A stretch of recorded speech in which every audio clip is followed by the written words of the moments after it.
The Sooners trending in a very positive direction for a 2024 defensive lineman. We'll talk about who that is on today's episode of Locked On Sooners. You are Locked On Sooners, your daily podcast on the Oklahoma Sooners, part of the Locked On Podcast Network, your team every day.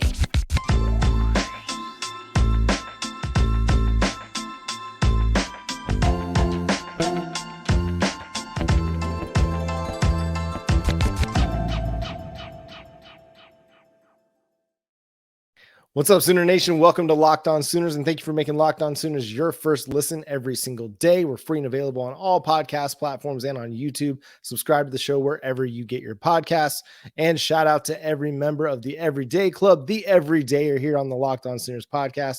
I'm John Williams. You can follow me on Twitter at John9Williams. My buddy here is Josh Helmer. You can follow him on Twitter at JoshOnRef. You can also hear him Monday through Friday from 9 to noon on 94.7 The Ref in Norman. And Josh, got some positive news on a 2024 defensive lineman, Xadavien Sims, who had been kind of trending toward Michigan State, was also flirting with Oregon a little bit. The Oklahoma Sooners received a favorable prediction from On3 and SoonerScoop's Josh McCuistion this past weekend, and looks like things are looking really good for the Sooners now. Well, Josh McCuistion is going to be a name that Sooner fans trust in the recruiting sphere. So to know that it's from Josh McCuistion and On3 is a good sign because, yeah, I mean, you shift over to 24/7 Sports, and dating back, I guess, to November is when you had a series of predictions, crystal ball predictions put in from everybody at Spartan Tailgate that Xadavien Sims was going to wind up being a Michigan State Spartan. So to see this reverse the other direction for Oklahoma is good. You knew that Oklahoma was in play here, and not that this is a commitment, crystal ball predictions and On3 predictions. None of that obviously is a commitment, but somebody like McCuistion, it feels like if you thought the pendulum was in the Spartans direction, okay, well, here's somebody that follows this very, very closely from an Oklahoma perspective and feels like that pendulum's starting to perhaps swing the other direction. If Oklahoma wasn't already seriously at play, which, John, I think we've kind of felt like Oklahoma was seriously in play here for Xadavien Sims and will continue to be so. Yeah, the buzz started really mounting for Oklahoma in Sims recruitment, it seemed like, over the last few weeks.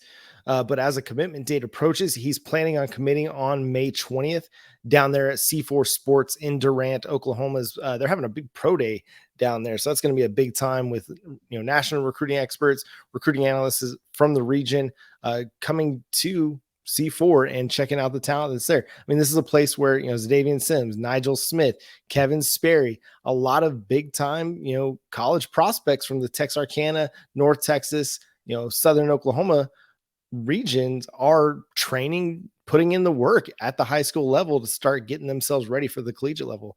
When we talked to Kevin Sperry back after his commitment just a few months back, the person that he said was the workout warrior, the dude that he wanted to work out with and work out like, Xadavien Sims. So keep that in the back of your mind as this recruitment continues to unfold, because this is a priority Oklahoma prospect. He's the number 2 player in the state, just behind David Stone, a guy that you want to land. You want to get him on your defensive line, not as some sort of, second fiddle, but he's a priority. He's a guy that you want to play because he's an athletic player. He's got great bursts. Like, you watch him on huddle and his get off on the snap is really quick. It's pretty incredible. And he can play as a defensive end in the 3-man alignment. He can play as an interior defensive lineman. I think, defensive tackle is probably where he's going to fit best because he can play that 3 tech, that, penetrating, one gapper that can just get upfield, get into the backfield. But he also has the functional strength to be a 2-gap player and hold up the blocker at the point of attack and then read and react based on what the ball carrier does, based on what the quarterback does. So he's got a lot of versatility to him, but I think interior defensive line is where he's going to fit best. But again, this is just part of what Oklahoma's doing on the recruiting trail in 2024. They're really attacking defensive line heavily, and they're trying to find a bunch of dudes that, one, can play a couple of different positions, but are going to be able to get after the passer and, control the run game as well. And this is the third, interior defensive line guy, along with Stone and Joseph Jonah Ajonye, that it looks like Oklahoma is now trending very, very favorably toward. And if they can land Sims, I mean, that gives them, right now, we've talked about it at different times, but they've got predictions in on 5, defensive line prospects now that are blue chip players that are 4-star or better, players in the 2024 class. And that's, Stone and Williams Nwaneri and Joseph Jonah Ajonye and Nigel Smith, and now Xadavien Sims. So you're racking up a ton of talent, and you might start to ask yourself, well, where are all these guys going to play?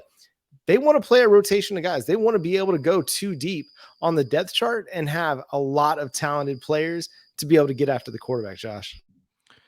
No doubt. You cannot have too many defensive linemen, especially. So, and I think these guys understand that. I think there's a draw to be a part of a great class. Everybody wants that opportunity, John, where yes, they could step in, and if they don't play straight away, it's 1 year and I've got a great chance to, step in and play at that point.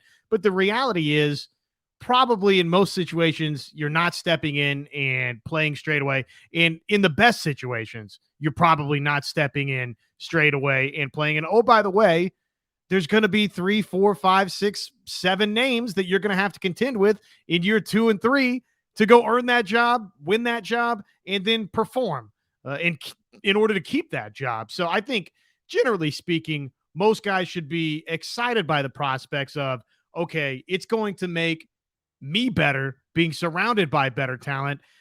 And oh, by the way, probably it sets me up to be more successful when the guy next to me is a better player. So I would hope that most would take that approach.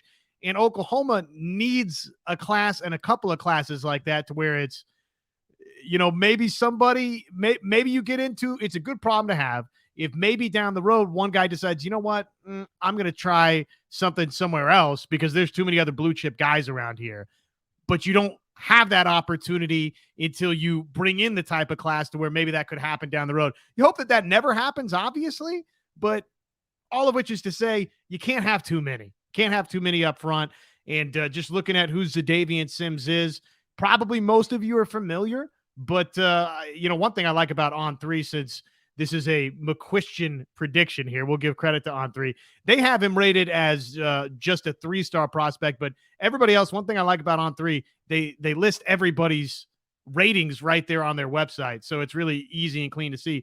Everybody else, 24/7, ESPN Rivals, everybody has Sims as a 4-star prospect and as a top 200 and, just top 300 is probably the easiest way to say it. And a couple have him as a top 125 player. So this is, kind of judging the consensus out there, a blue chip prospect and a legit potential star blue chip prospect. So I know there's other names that folks have attached themselves mentally to up front in this class. And obviously that starts with a Williams Nwaneri and a David Stone. But somebody like a Xadavien Sims, if this comes to fruition, John, would be a massive get for Oklahoma. Yeah, don't sleep on Sims. Don't sleep on Day. That's going to be a big, impactful player for the Oklahoma Sooners. Another unit maybe people might be sleeping on, or maybe they're really not, and that's safety. One Key Lawrence had taken an exception to some safety rankings across the country. We'll talk about that. But first, let me talk to you about Built Bar. Built Bar is the best tasting protein bar ever. If you haven't tried it, it tastes great. It's great for you. Low calorie, low carb, low sugar, very high in protein, anywhere from 15 to 18 grams of protein, and so many great flavors, from the cookies and cream to peanut butter brownie, mint brownie, coconut almond, coconut brownie chunk. Just fantastic across the board. You'll love it. Go check it out. Built.com. Use promo code LOCK15. Get 15% off your next order over at Built.com. And so, Josh, the day, who was it? It was our friends over at On3, Jesse Simonton, ranked his top 10 safety units. And, the Oklahoma Sooners were nowhere to be found. And our man Key Lawrence said, quote, tweet, LOL. And I hear what he's saying. And you want to be confident if you're a player and you want to believe in your safety group. And based on, the early returns in the spring game and just looking at the depth chart, they've got a really nice group of safeties going into the 2023 season with Key Lawrence, with Billy Bowman, with Reggie Pearson, with Peyton Bowen, with Robert Spears Jennings. It's a nice group of safeties. It's still a bit unproven, Josh. I love that Key Lawrence is confident. I would hope that everybody defensively is confident that this thing is about to flip around and it's going to be a different Oklahoma. Defensive tackles, edge guys, linebackers, corners, safeties. Having said that, you don't get to say LOL because the LOL was Oklahoma last season defensively. That was the joke, was last season the way that Oklahoma played. So, hey, but I get it though. I'm not gonna berate Key Lawrence too much because I think Key Lawrence is somebody that could have a very, very bright future. He's somebody that I was high on going into last season. The momentum sort of stymied. It slowed there a little bit with Key Lawrence, but I do think some of that star potential still in there for somebody like Key Lawrence. And look, this is in his defense a little bit here, John, though I think that certainly anywhere defensively, Oklahoma doesn't really get the chance to talk that talk until they walk that walk in 2023, just because the stats are what they were from last season. Having said that, this is somebody that has performed at the University of Oklahoma. He sees what's going on with Billy Bowman. Probably he sees what's going on with Peyton Bowen and sees what's going on with Reggie Pearson. So it does feel like the momentum is heading in a positive direction, particularly, and we've talked about this, at safety for Oklahoma defensively. So, yeah, but go earn it. Go prove it. And I think that's the case for much of the defense. Like you don't have a lot of proven commodities that are good to great players. That doesn't mean that they won't be. It just means that based on the unit that we saw in 2022, we're still just kind of projecting and hoping that things are going to get better. Now, you added a lot of talent in the transfer portal. We've talked about that a ton, but the proof is going to be in the pudding when they get into Big 12 play, especially when they play Texas, because that is obvious to me. That's the best offense that they might see in 2023 is the Texas Longhorns. So what they do against Quinn Ewers and Xavier Worthy and Isaiah Nayor and, JT Sanders, a tight end, and that solid offensive line, that's going to be the telltale sign. And I think that they can, I said it a few weeks ago on the live show, they're going to beat Texas. Everything is just pointing to, a Texas win. They're favored. They're the number one, team in the Big 12 and preseason power rankings. Everything's pointing to Texas. That's just the opportunity for the team that's the underdog to go in and win that game. We've seen it over the course of the last couple decades that it doesn't matter what the records are. They are what they are. But I really think that this defense is going to go out and they're going to prove that they're ready to take that next step and continue to go on this trajectory into the top 10. The top 10 safety units, by the way, you've got Miami number 1, Michigan number 2, Georgia 3, Clemson 4, Utah 5, USC at number 6. That anything defensively for USC might be a little bit surprising. Ohio State 7, A&M 8, LSU 9, Alabama 10. I'll confess, I'll cop to probably not studying the ins and outs of every single safety unit nationally, so I'm not going to comment too heavily on just the absolute, the absolute greatness or failure of these rankings. But I do find it curious. A couple of programs like USC and A&M, some programs on there defensively is kind of intriguing. But hopefully for OU, they can, when seasons, we end this season and we reconvene, hopefully there's some defensive units across the board, whether it's, edge rush, I think has potential to be one of the nation's best. John, I think linebacker has a chance to be one of the nation's best before it's all said and done. Corner, we'll see. I'm a little more leery there, but safety, I think, would be, I don't think you sign up for it to be a top 10 unit nationally right now, but I think it's got a chance if everything goes well. A couple more interesting nuggets from the weekend. Jalen Hurts graduated with his master's degree from the University of Oklahoma. Just really cool moment for him and for the university.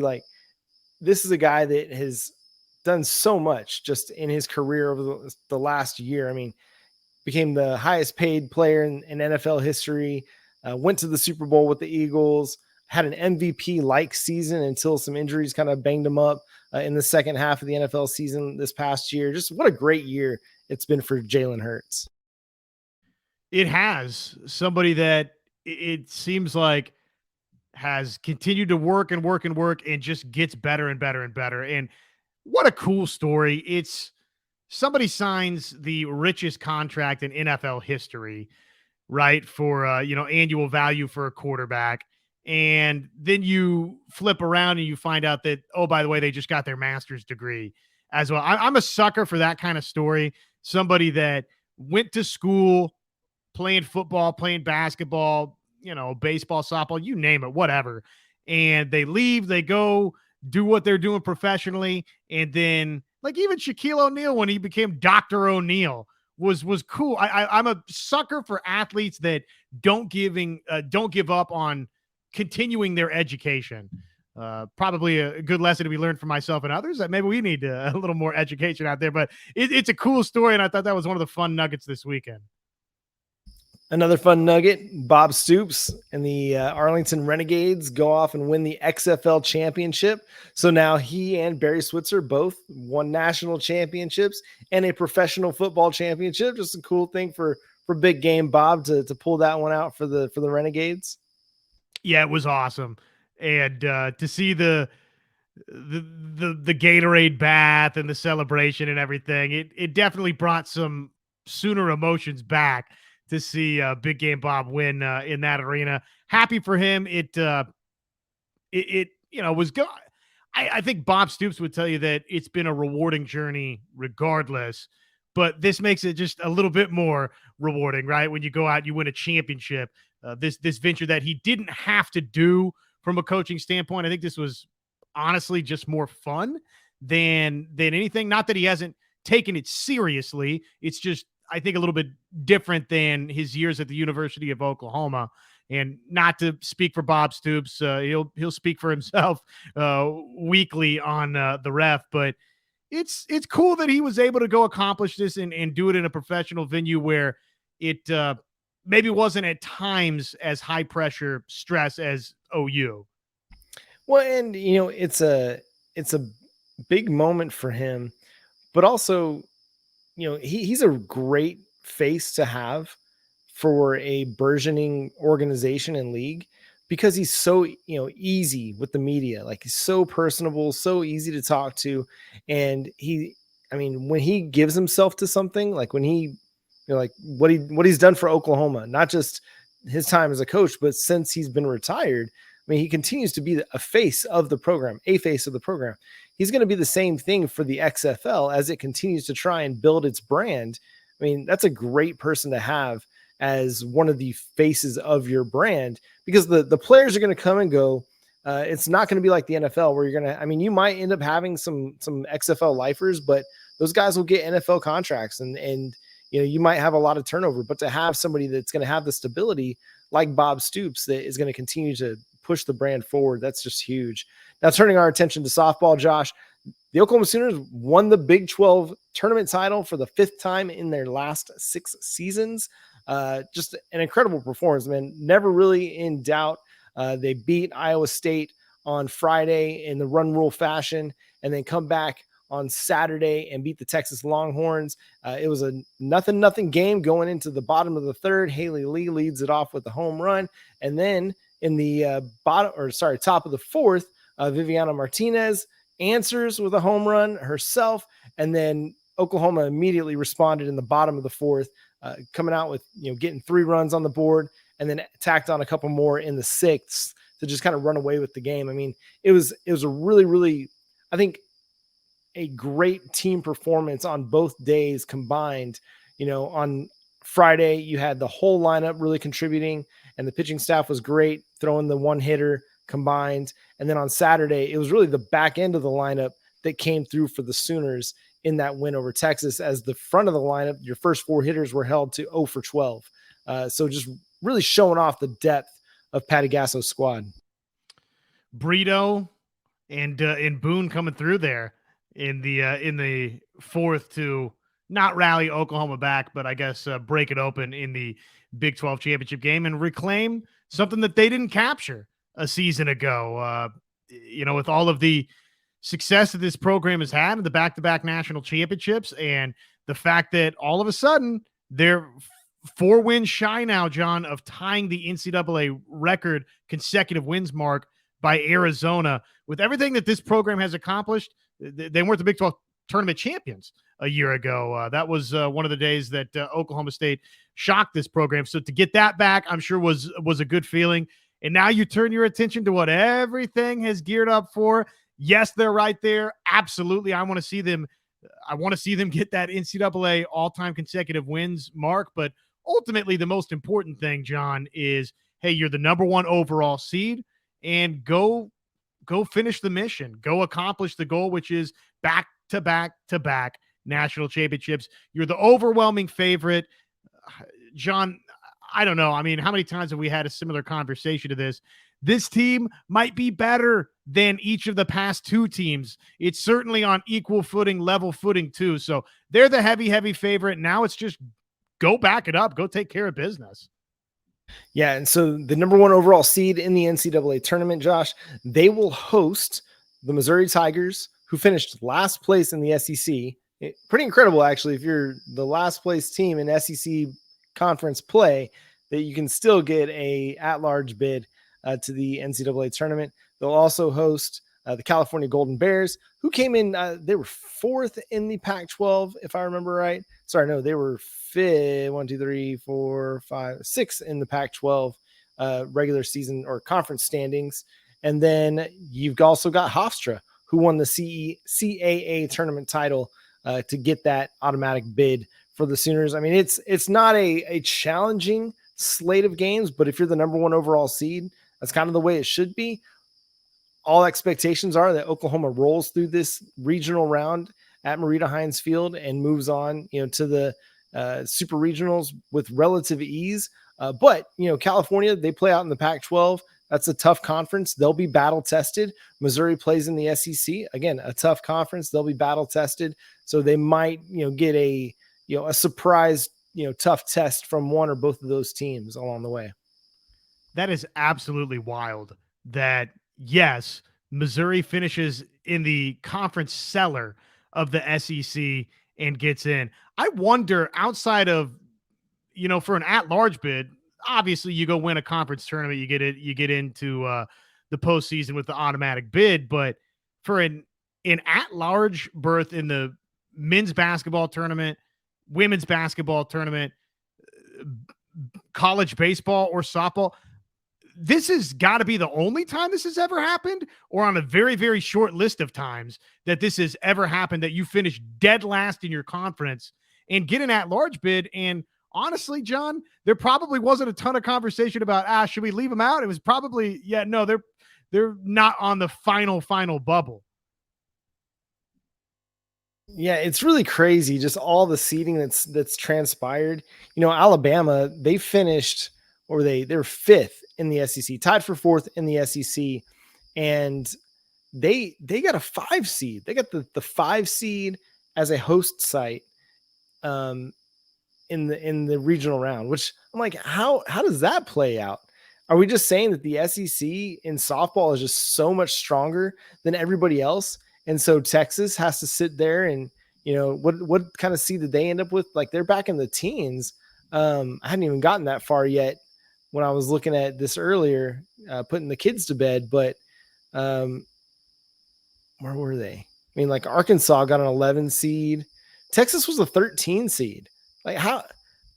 I don't have any love for the Longhorns. Don't get me wrong, but how does that make sense?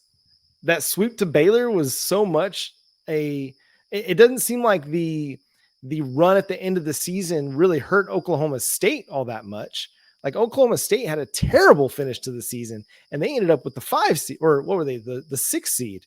And then Texas all the way back at 13. That just does not make any sense to me, Josh. Well, it doesn't reward what happened in the Big 12 tournament. That's for certain. Or into the season's kind of crazy. Oklahoma State, to see them as a regional host, not shocking. Respect for the schedule, respect for the start, because Oklahoma State, I think everybody would agree, before the final month and a half of the season, Oklahoma State's one of the top 5 teams in the country, pretty unquestionably. But the last month and a half of the season, Oklahoma State wasn't anywhere close to that same team. I mean, this was maybe a team in the last month and a half of the season, John, where you look at it and say, should this team be hosting a regional? And yet here they are. And they're not only, and I think they deserve to host a regional. To me, they're, overall body of work to me would speak to, yes, they're one of the top 16 teams. They should have a Stillwater regional. I'm surprised that they would get a super regional if everything goes according to plan. Though they got Wichita State in that regional, and Wichita State was, has been a thorn in the Oklahoma State Cowgirls side this season. So that's going to be interesting to just watch how that little storyline plays out in that regional. And in addition, they also got Nebraska, who finished 4th in the Big Ten. So that's a really solid softball program that's going to be going to Stillwater as well. And then Maryland, Baltimore County, good old UMBC, going to show up in Stillwater too. And again, it just goes back to this. Okay, Alabama as a 5 seed didn't get a single Power 5 program. They got Central Arkansas, Middle Tennessee, and then LIU, Long Island University. So you're like, not only did Alabama get a 5 seed, but they got a really favorable group to work with in the regionals. Whereas Oklahoma State, man, I will say, I do think that the committee definitely punished Oklahoma State a little bit by giving them Wichita State, who they lost to twice in April. Hey, here you go, Oklahoma State.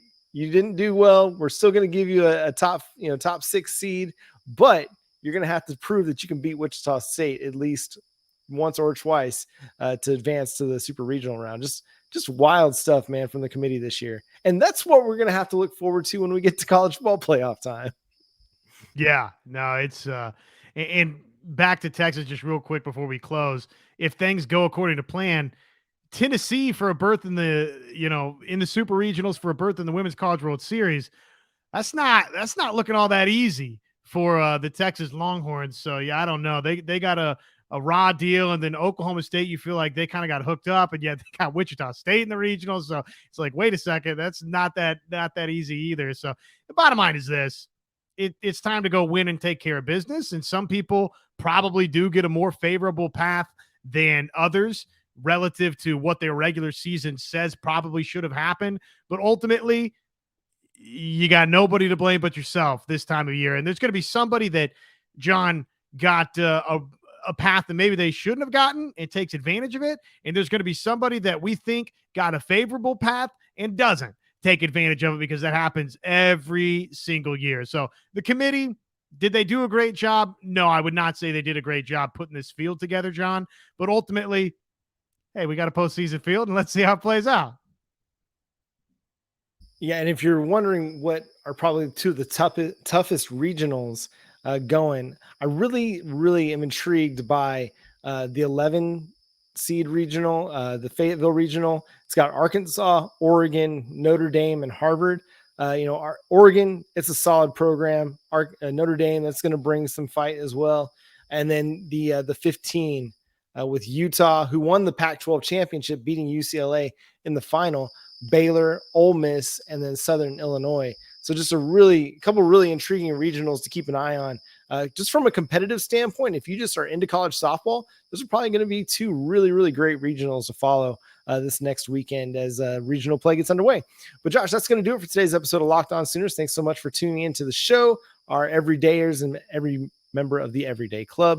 Make sure you're subscribed to wherever you get your podcasts. We're free and available on all platforms. Follow Josh on Twitter at JoshOnRef. Follow me at John9Williams. The show is at Locked On Sooners. We'll be back for the live show Monday night, 9 p.m. Central Time, to discuss more softball, more football, more recruiting stuff with you.